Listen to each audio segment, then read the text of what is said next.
So it's going to be exciting. Anybody else? Yes, that.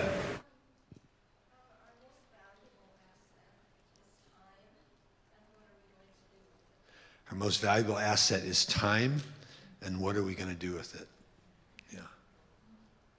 And we still have as much time as God has given to us to do what God has called us to do.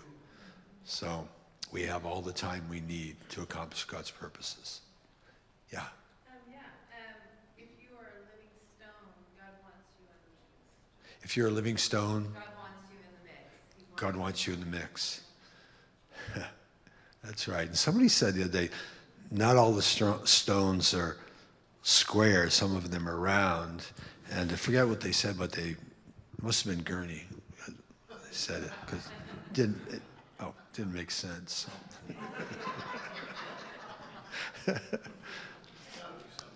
Yeah, it's got to be something there. Well, we're really grateful. Oh, go ahead. There were two comments that just spoke to me a lot that come to mind right now. One is God changes the heart of the landscape, and He's the one that's changing us and changing. Yeah, changing the heart of the landscape. And of course, everybody is a piece of work. So Yeah. Yeah. Everybody's a piece of work. Yeah, so true. The first one more. Yeah.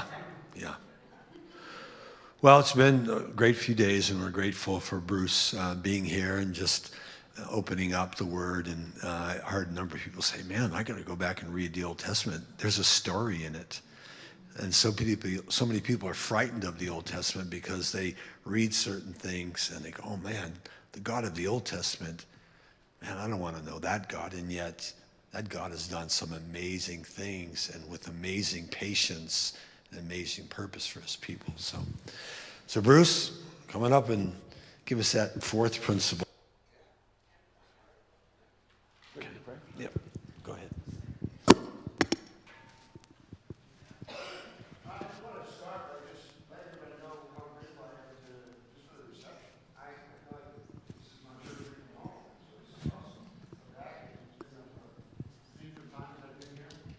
First time I was here, it was just really a few days after my son passed at Diamond Lake.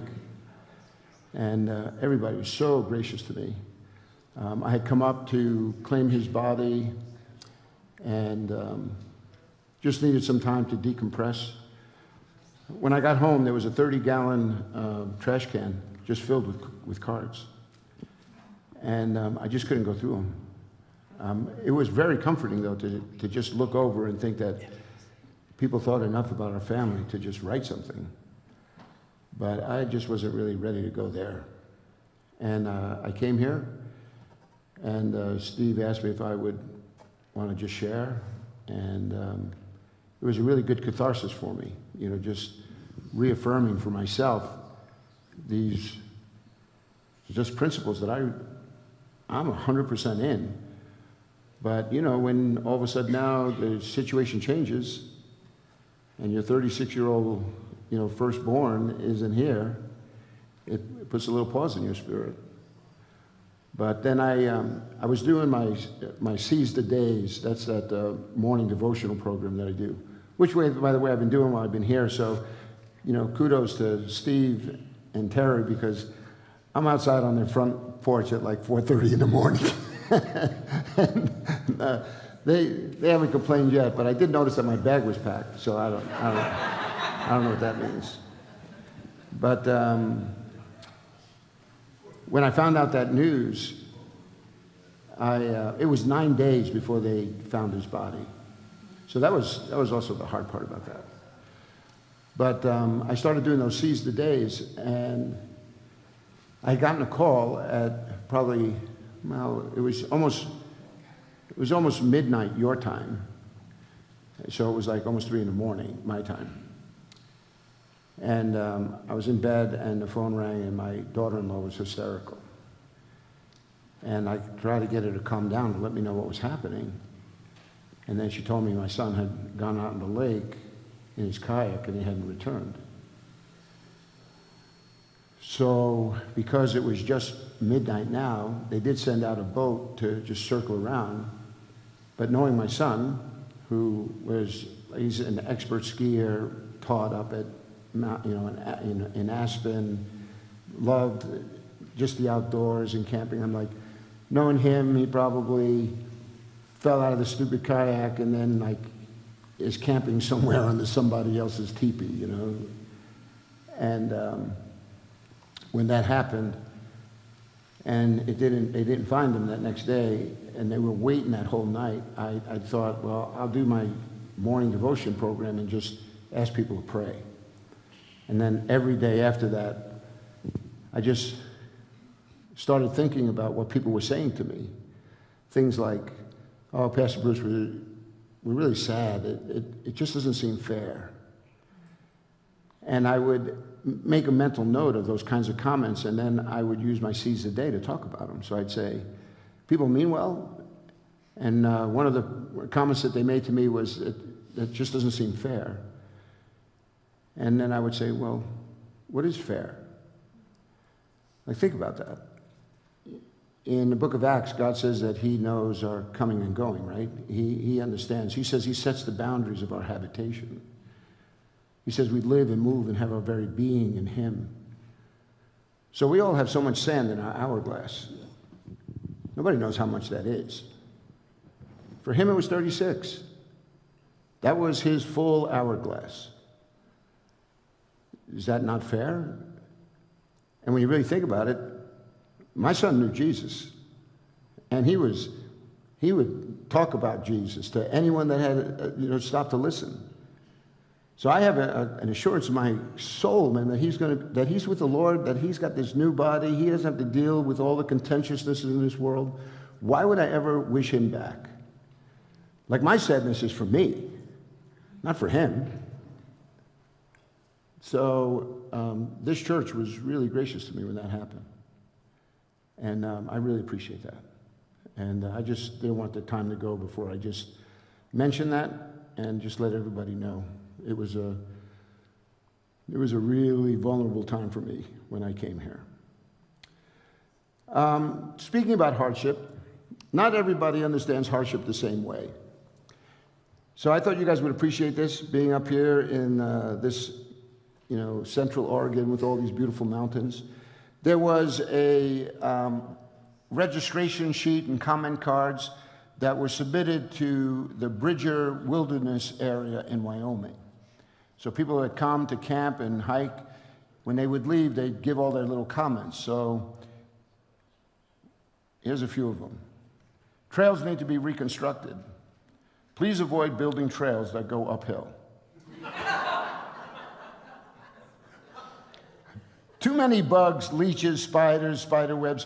Please spray the wilderness to rid the area of these pets. A small deer came into my camp and stole my jar of pickles. Is there a way I can get reimbursed? These are all true. This is not a joke. Reflectors need to be placed on trees every 50 feet so people can go hike at night with flashlights. A McDonald's would be nice at the trailhead. The places where trails don't exist are not well marked. This is my favorite. Too many rocks in the mountains. Yeah. Hardship, not everybody sees it the same way. We've been talking about what makes a dream worth building, and so far I tried to make 3 points. One, that the dream that's worth building is the dream that reflects God's dream. And the dream that's worth building is also a call for our obedience, because it's not enough to just try to understand what God's dream is. He's asking us to get engaged in this dream. And the other one was that it's worth the effort. Because if you don't really believe it's worth the effort, then you're going to give up. It's not going to be something that is going to be a 24/7 for you. It's kind of like Jesus talking about the sower and the seed, right? Where the one seed that falls on rocky soil, it springs up quickly, but when the sun comes up, it winds up scorching the plant and it withers and dies and it becomes fruitless. And Jesus used that as an illustration of people, saying that if you don't really have deep roots, you might be exuberant about this newfound faith, but the minute trouble, persecution begins to come, you don't have enough roots in your life, you're not going to think it's worth it. You're going to just give it up. And you wind up losing something in the process. So hardships, they're not always so humorous, are they? And that's a little bit about what I want to talk to you about today. Because they have a way of testing us to the breaking point. Sometimes you could feel so much pressure, but if you don't remain diligent, you run the risk of being shackled by your circumstances. You're never going to get away from it. I mentioned my son's passing, and Terry and Steve were asking me a little bit about how my wife was doing. And I told her we had one of these like come to Jesus moments. It was about, it's only been about 1.5 years now, but about 6 months into it, I found that she was getting up in the middle of the night and she wasn't sleeping. So I said to her, I said, you know, all right, come on, you got to tell me like really what's going on here. And she couldn't get past the fact that like he would be struggling in that water and crying for help and nobody came. And she just could not, the minute, if it was cold outside, it was a trigger. If she saw a program and all of a sudden somebody was splashing in the water, it was a trigger. So I sat down with her, and my wife was a critical care nurse. When I met her, she was the nurse that went on those helicopters when people got in bad car accidents. She was in Philadelphia with gunshots, stab wounds, which I think was one of the reasons why it attracted her to me. You know, it was like this accident waiting to happen. But, so she's not faint of heart by any means. So I sat down with her and I said to her, I said, honey, I said, in all the years that you've been a nurse, there have been many times you've been with people who are in the throes of passing, right? And she says, yeah, of course. And I said, and even now, she runs an assisted living facility in New Hampshire. And I said, you're dealing with people that really on the final lap of the track. And there's a lot of anxiety there, isn't there? She goes, yes, there is. I said, all right, so can we just get a baseline here that nobody's going to leave this world without that kind of anxiety? So if you're sitting here thinking that Jared was all anxious about it, tell me one person who's not going to be. You're going to be. I probably will be. I'm not afraid of dying. It's just a process that has me a little leery. Right? So I said, so it's okay. Like, this is just part of this whole human experience. I mean, babies come into the world crying. So come on, like, that's okay. And I said, and then now let's talk about the drowning part. Because he was in that water, he probably died of hypothermia before he even drowned. That water's freezing. And then I said, hold your breath. How long can you hold your breath? I said, like 10 minutes? And she looks at me, I can't even hold my breath for a minute. And I go, exactly. So if he's flailing around and his body begins to shut down, how long do you think that really happened? Now, I'm not trying to be morbid here. All I'm saying is, for me, I have to process these things, and I'm trying to help my wife so that she's not waking up in the middle of the night, just reliving something. I just said, let's just deal with it head on. This is what happened. And she hasn't had a really fretful night's sleep, man, in a very long time. And I think, see, sometimes if we're not going to confront the hardships that are in our life, and we let them get some real anchors in our life, man, it's really hard to shake those things. And the next thing you know, it's not just that you find yourself being shackled by the circumstances, but sometimes you could be lulled away by the comfort of just the ordinariness of life, and you try to put a little hedge around yourself and everybody, and we're going to be safe, when nobody could really promise that kind of safety. So what are you to do when you attempt to build God's dream and suddenly you experience more trouble than you anticipated? You make a decision, I'm going to follow God, I'm going to keep my eyes on Jesus, and then all of a sudden, it seems like everything starts falling apart. Well, I want you to turn with me to Ezra chapter 4. And there's only a couple of verses here, but I'm going to take you to another passage in 2 Kings chapter 17. But I'm just going to read the first couple of verses here from Ezra chapter 4. It says, when the enemies of Judah and Benjamin, and you could circle that word enemies there for a minute, right? So it says, when the enemies of Judah and Benjamin are two of the 12 tribes of Israel. They were the ones that were now a part of the southern kingdom. The northern kingdom were the other 10 tribes. So those of you who know your Bibles a little bit, right? You know how it's a divided kingdom.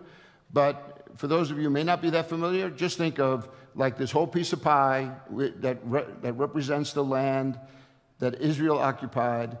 All 12 brothers became leaders of clans, and those clans multiplied, and they got land apportioned to them. And then it came a time when they split. 10 went north, 2, Judah, right, and Benjamin, they're in the south. And there was this constant tension between the two of them. So it says that the enemies of Judah and Benjamin heard that the exiles were building a temple for the Lord, the God of Israel. They came to Zerubbabel and the heads of the families and said, let us help you build, because like you, we seek your God and have been sacrificing to him since the time of Esarhaddon, king of Assyria, who brought us here. I want you to just look at those verses for a moment, and then I'm going to tell you that opposition doesn't always begin with belligerence. Have you ever had somebody be really, really nice to you, but you just felt like they were just like, they were slipping that knife in your back so easy you don't even know it? This kind of opposition, it doesn't always seem right up front, like, people are being that honest. It's a way of like kind of infiltrating in, like gaining your confidence. It says here they were enemies of Judah and Benjamin. They were survivors of this fall that happened way back in 722 BC, when the Assyrians from the north came down to the northern part of Israel and wiped them out. But notice they come to now Judah and Benjamin, and they're saying, hey, we'd love to help. We've been worshiping God right along with you. And it sounds really good until God gives you the backstory here. And for that, I want you to look at 2 Kings chapter 17. And as you do that, I'm going to read beginning at verse 6.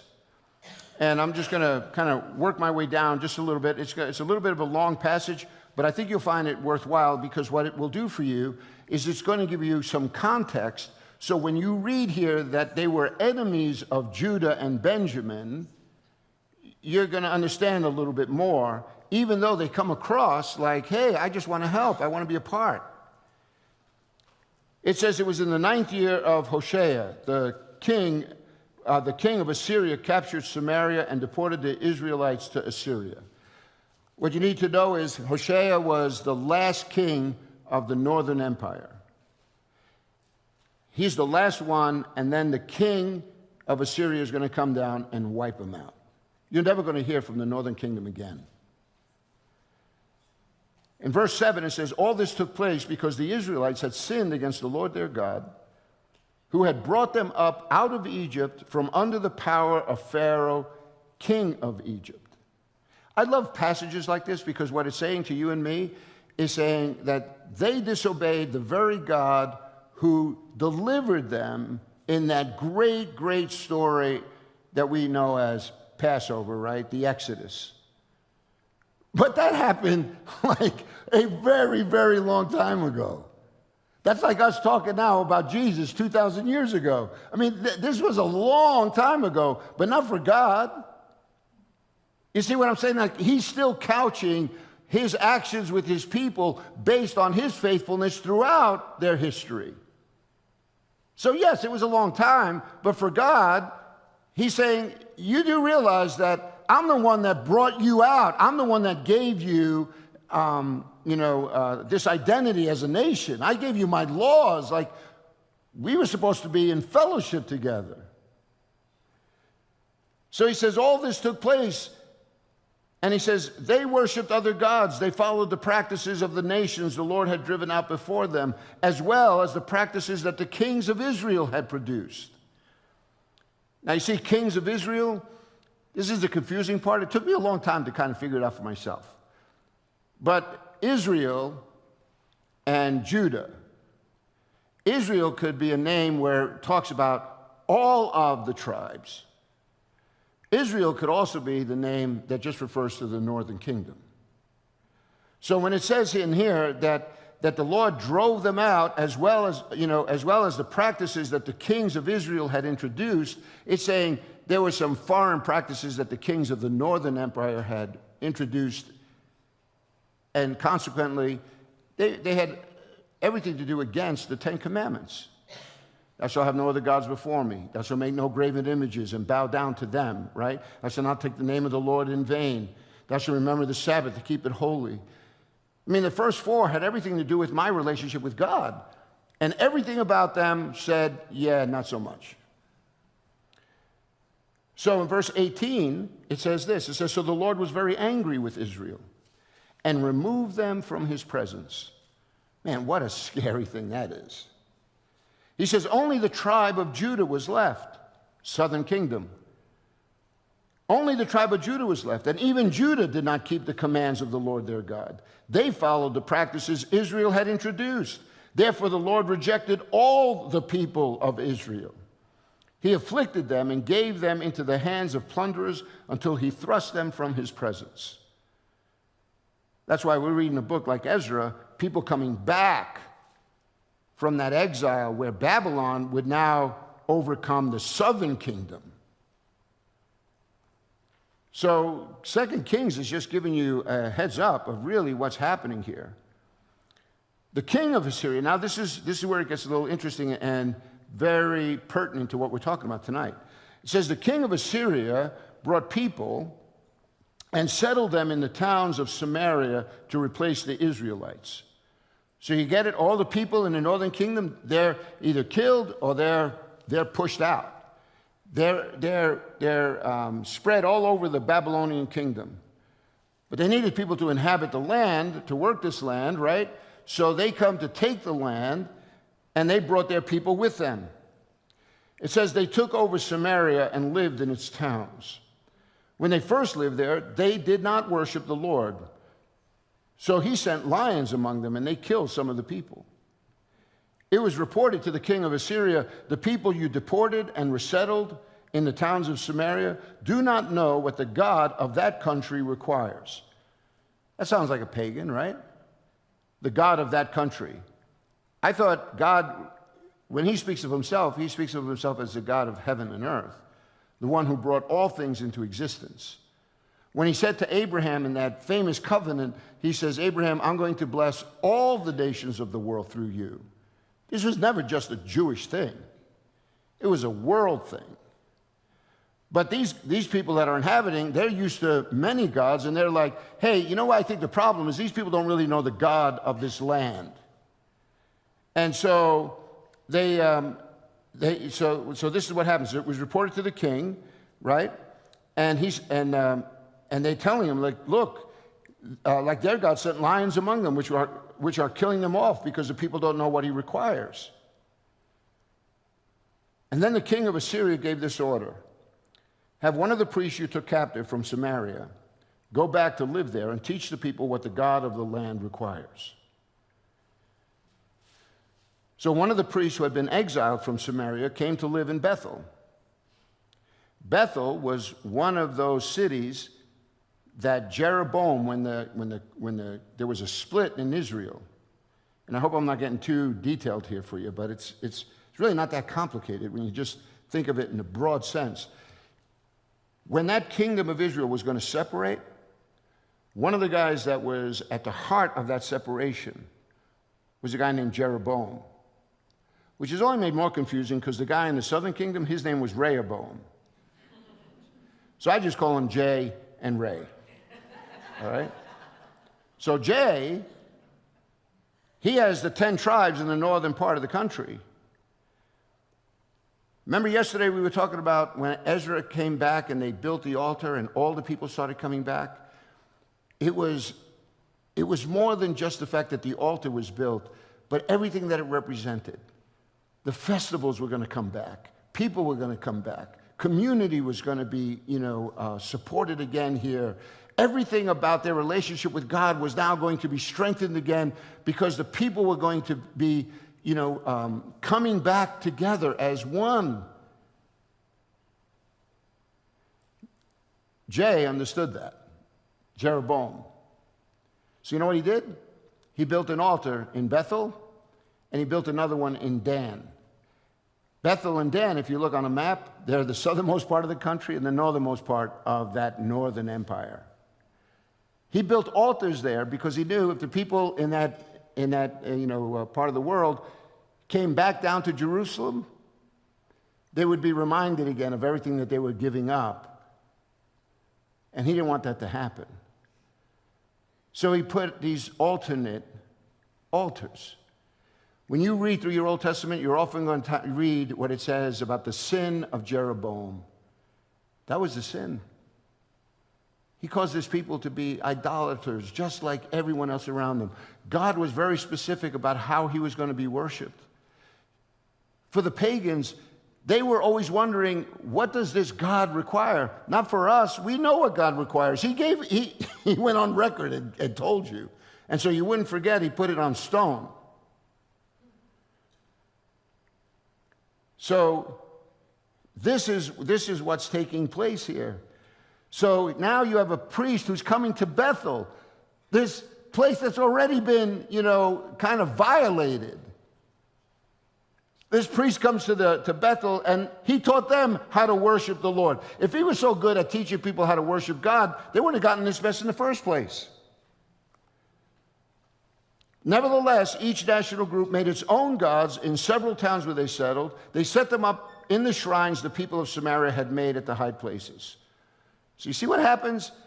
This isn't working so good. Let's bring back one of their, Hebrew priests. He'll come in. He'll do his thing, and maybe that'll satisfy the God who lives in this place. In the meantime, we're still going to do everything else that we were doing. Look at verse 32. It says, they worshiped the Lord, but they also appointed all sorts of their own people to officiate for them as priests in the shrines at the high places. So the people are doing double duty. They're not just worshiping how God says, his people ought to be worshiping, but now they're officiating at all these other higher shrines and everything.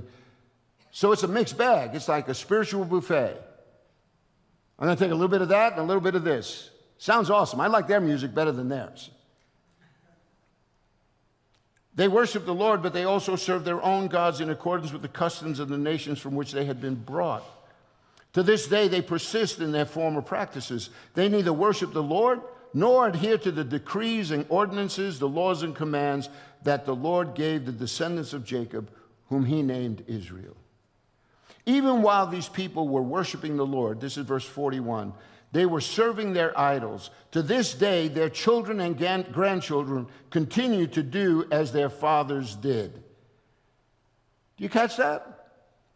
So here is the people who are living in this area now, who we just read are the very ones now who are coming to Zerubbabel, who is the governor now that is in charge of this whole building project.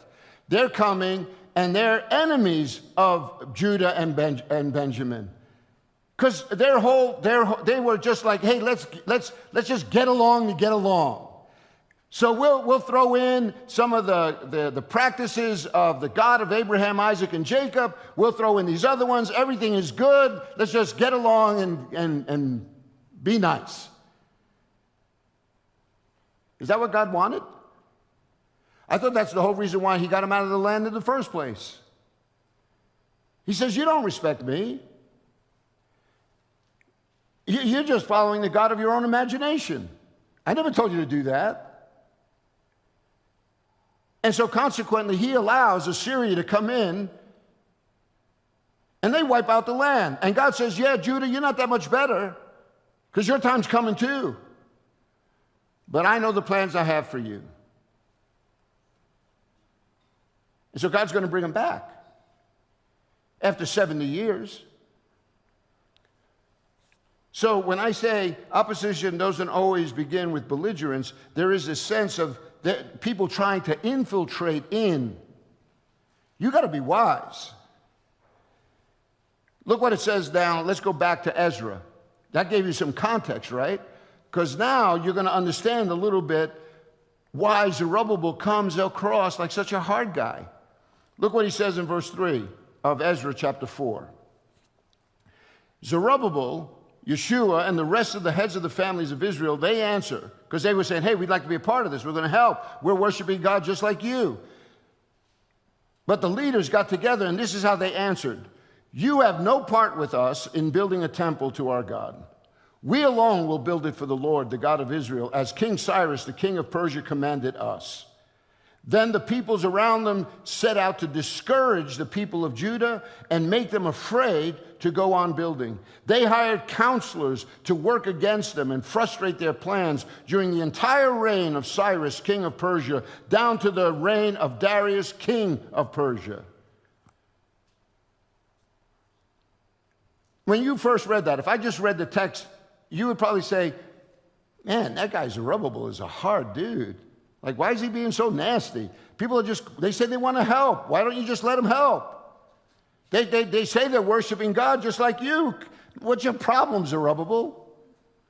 Yeah, the problem is they're not doing any of that. And what they're offering God, God hates. So Zerubbabel will say, no, thank you. That's one of the reasons why we were taken out of this land in the first place. Why are we going to do the same thing that we've always done and expect a different result? What do they call that? Insanity. So Zerubbabel doesn't appear so harsh now, right? Now you can understand, because you understand something of this context. So those enemies of Judah and Benjamin, they try to infiltrate. When they find they can't infiltrate, then what do they turn to? They want to intimidate. Nobody likes a bully. The Samaritans come with what appears to be an open hand, but when it's rejected, it's soon turned into a clenched fist, and it's brought down on the people of Judah. They set out to discourage, literally to weaken the hands, and to intimidate them so as to stop the building.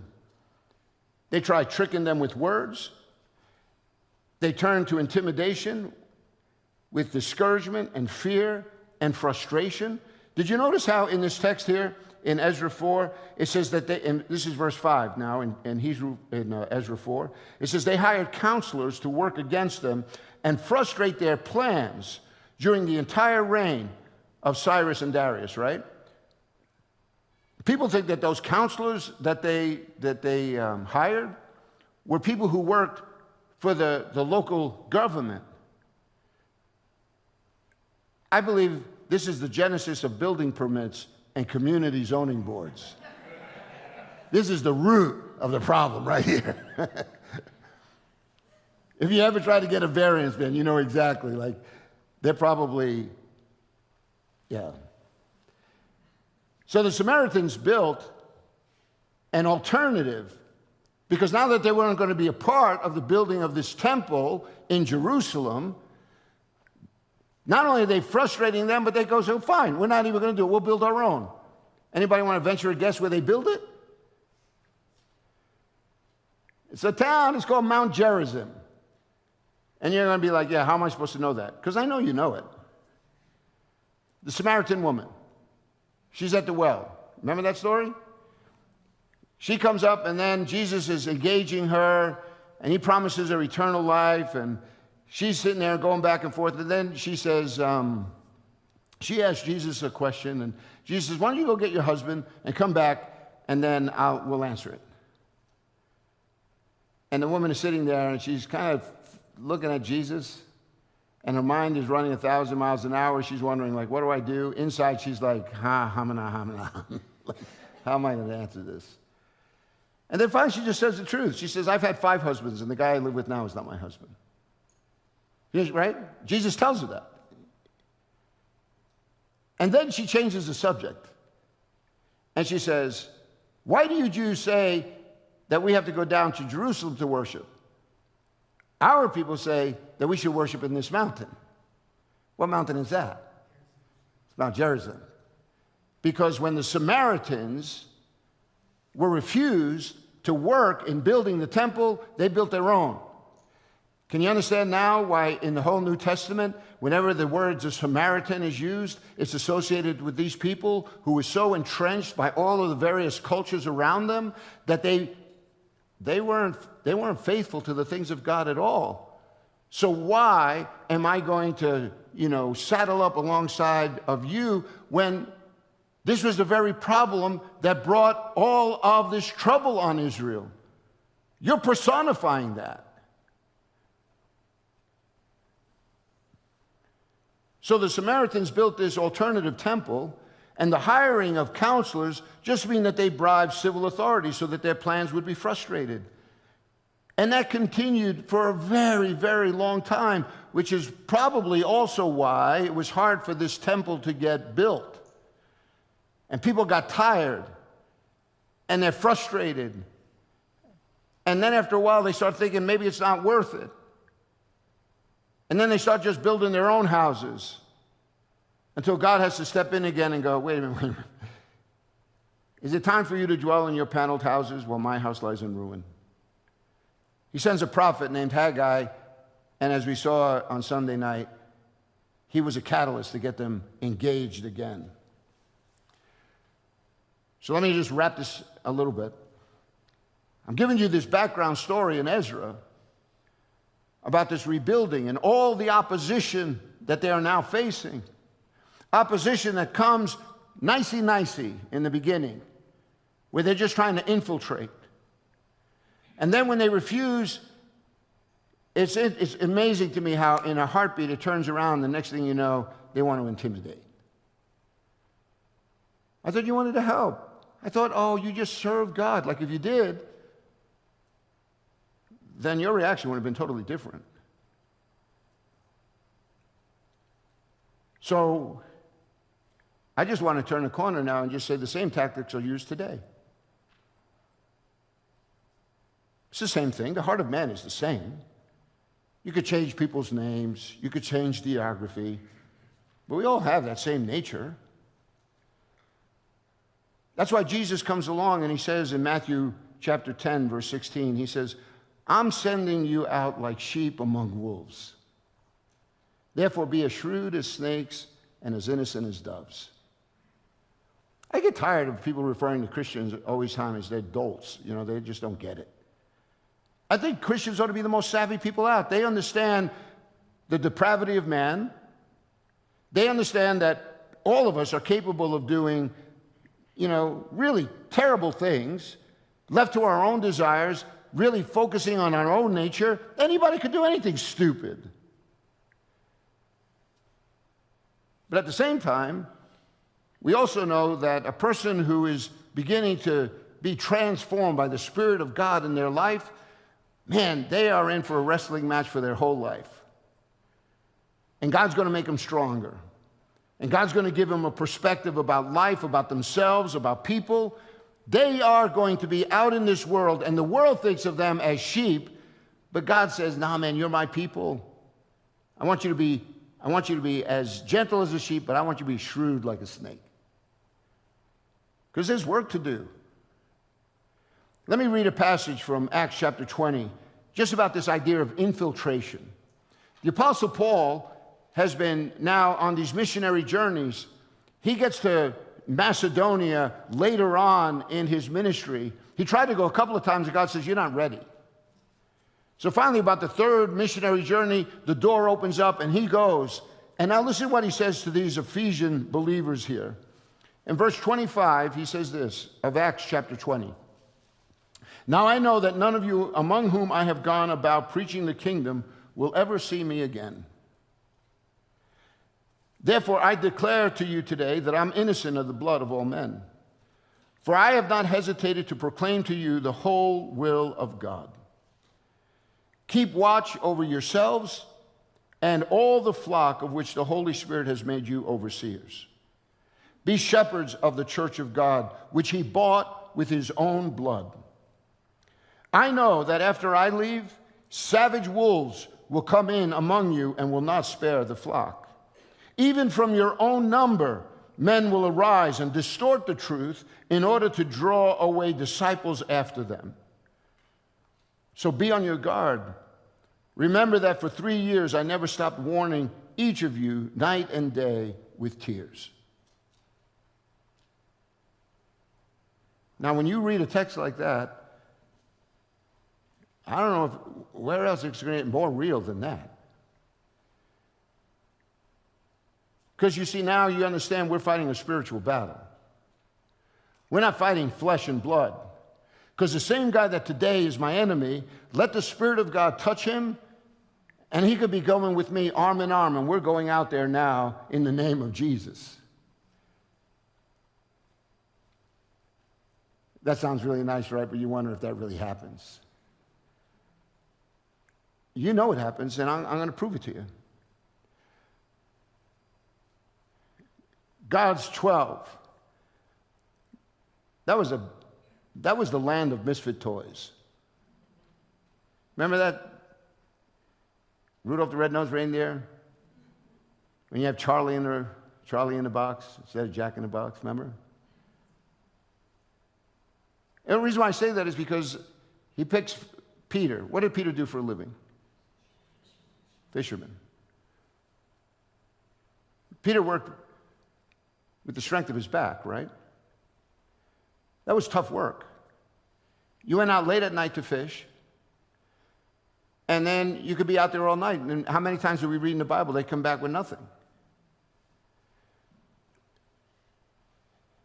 Then when you get a catch, you got to bring it to shore. You got to separate them all. You got to clean them all up. You got to get them ready to go to a market. And then you got to sit down and tend all those nets because that's your livelihood. You got to take care of your tools. He's a working man. He's hard at this. Okay?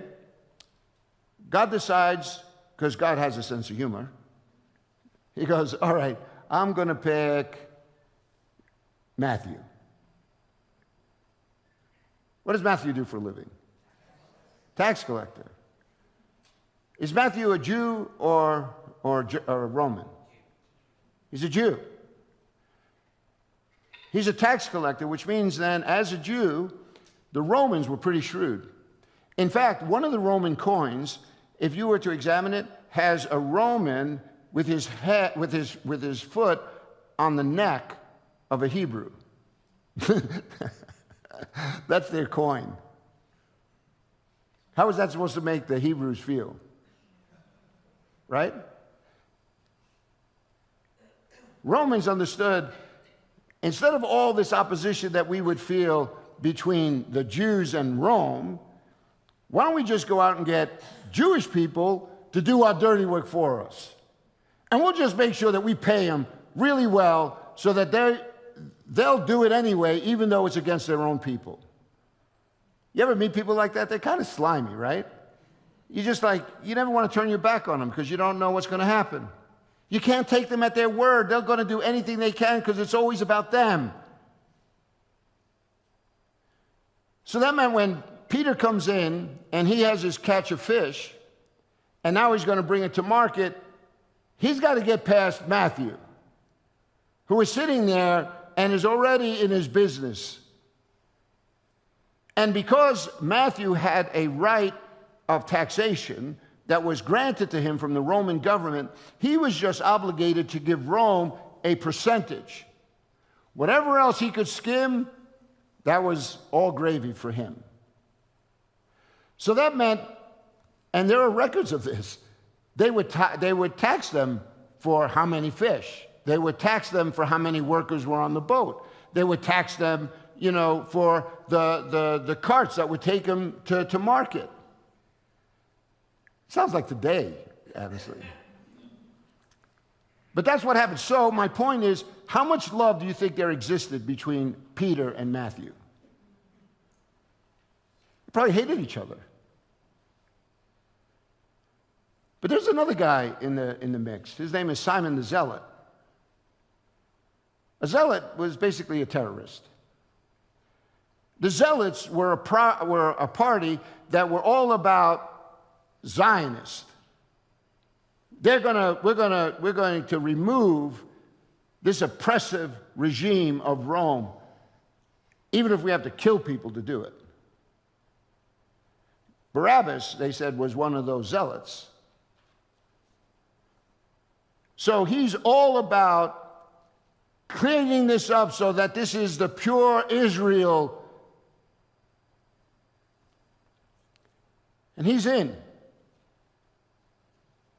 And now he has to contend with Matthew, who's a Jew working for the oppressive Roman government at the expense of all of his fellow Jews. So I say to you, if Peter and Matthew, they hate each other, I'm just going to tell you that I think for a very long time, Matthew probably did not sleep in the same tent with Simon the Zealot. That he always was like with one eye open.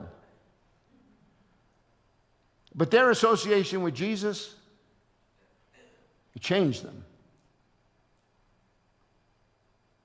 It changed the heart of a fisherman, a tax collector, and a zealot. Who does that? It's Jesus who does that. And that's why when you look at this text here, this kind of intimidation, we always have to remember that the Spirit of God can change anybody. There is no one who is outside the reach of what God is able to do.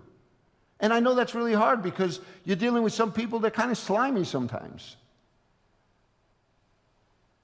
And there's some that come across and they're so really nicey, and then all of a sudden they're going to bring the hammer down the minute you tell them that they can't do what they want to do. What's the alternative? This is the opposition that we're going to experience when you go about God's work to build His church in a mixed bag in a world where some are in and some are out.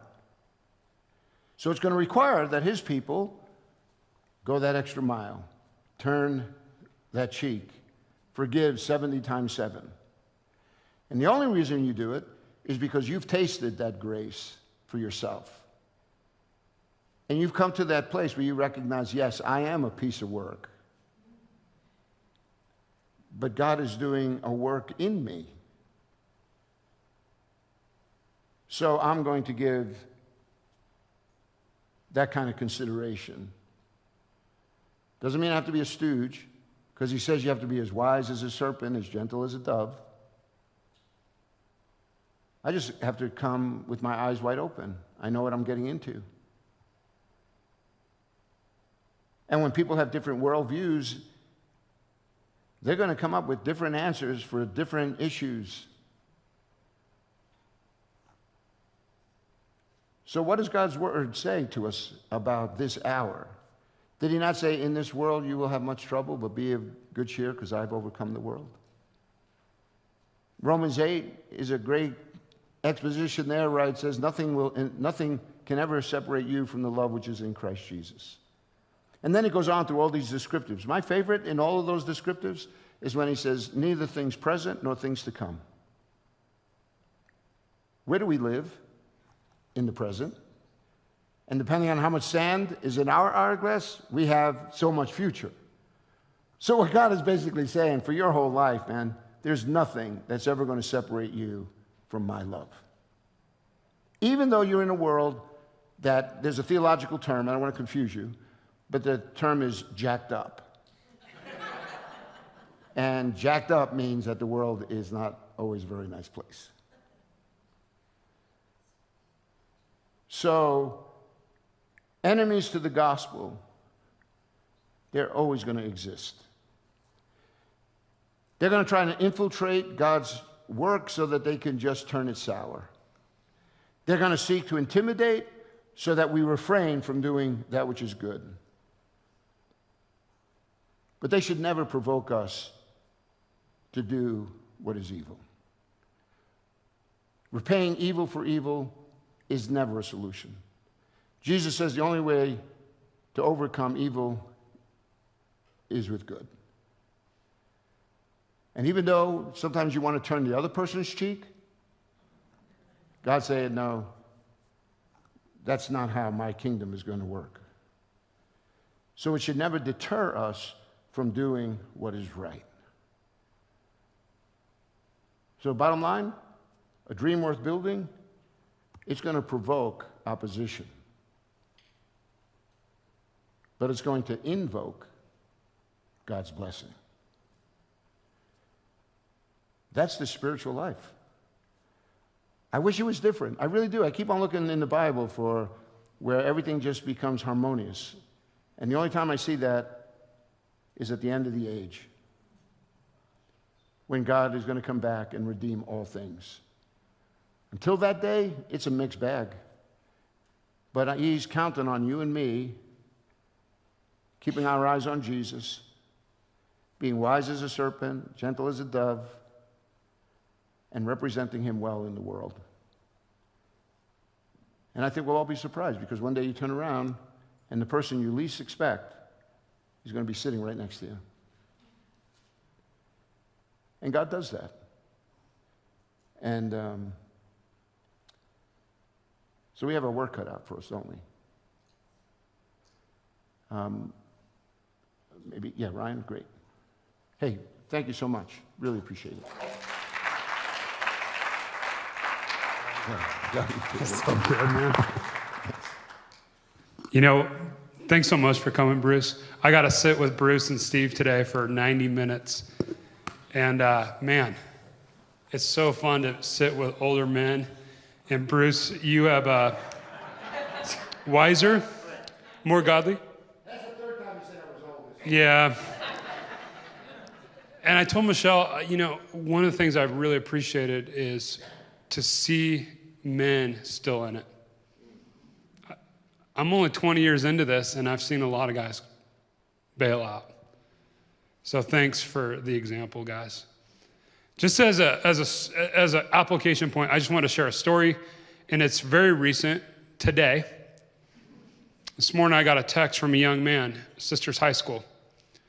Said, I heard a rumor, and I heard the rumor that you, Ryan Moffett, kicked 2 lesbians out of your church, and me and my friends are angry, and I want to talk to you. It's like, hey, I mean, had my coffee, read my Bible, and I'm in a fight already. This is, what is going on, right? And so I respond to the young man. I said, wow, first off, thank you for wanting to talk with me and not about me. We could learn a thing or two in the church from you. What are you doing this afternoon? So I came and sat with him, and I could tell he's nervous, 18-year-old kid, and I'm not smart, but I'm a little further along the way. And he's a little nervous, and I just said to this young man, I said, man, thank you so much for honoring me enough to ask. That is so great. I said, when we're done with this conversation, I said, what is it that you would want to walk away with that you would feel good about our interaction? And he came ready to do this, and he was almost teary-eyed. You see, because it wasn't about this issue. It was actually about stuff going on in his life. And for the next hour, we actually talked about monotheistic creation narratives. We talked about, could there be a creator God? We talked about the authority of Scripture. We talked about C.S. Lewis for a long time. It was actually a blast. And when we got done, I said to this guy, I said, did you feel like I listened, or do you feel like I just preached at you? He goes, no, you listened. And I said, do you feel like you changed my mind on the definition of marriage? I asked him, do you feel like, he goes, no, I didn't budge you at all. I said, good. I don't want to budge, but I do want to be kind, and I want to be generous. And it sounds like there might be a follow-up opportunity to engage this young man. And he said, I'm going to go back to my buddies, and it's a real possibility that we might be able to have a roundtable discussion. And I said, you tell me when and where, buddy. I'll buy the food, and we'll do this. So Bruce called to this kind of community, this kind of engagement. Friends, we're going to have to be distinct from the culture in our lives, and we want to be orthodox, but not just in our beliefs. We want to be orthodox in our posture, gentle, kind, engaging. So thank you so much, and it's such a good word. Can I pray for us, and then you can be on your way. And the remnant got smaller tonight, so we know who's really committed. So thanks for being here. Even Gurney's here. God, thank you so much for the time. You're an awesome God, gracious and compassionate, slow to anger and abounding in steadfast love and faithfulness, who keeps covenant for thousands. God, as Lewis would say, this is the shadowland. Jared is in the real dimension. This is a mist, it's a vapor. It's here today, it's gone tomorrow. So in light of that, teach us to number our days so we would have a heart of wisdom. We would have a culture and a community on fire by the power of the Spirit for the things of God, making a difference for this community, even this young man. God, would you touch his life by the power of the Spirit? Would enemies become partners through the power of new birth? God, thank you for Bruce. Bless our brother. Bless New Hampshire. Bless the gospel there. Thanks for the beautiful first few days we've had as the new church. It has been good and it has been pleasant. In Jesus' name we pray. Amen. See ya.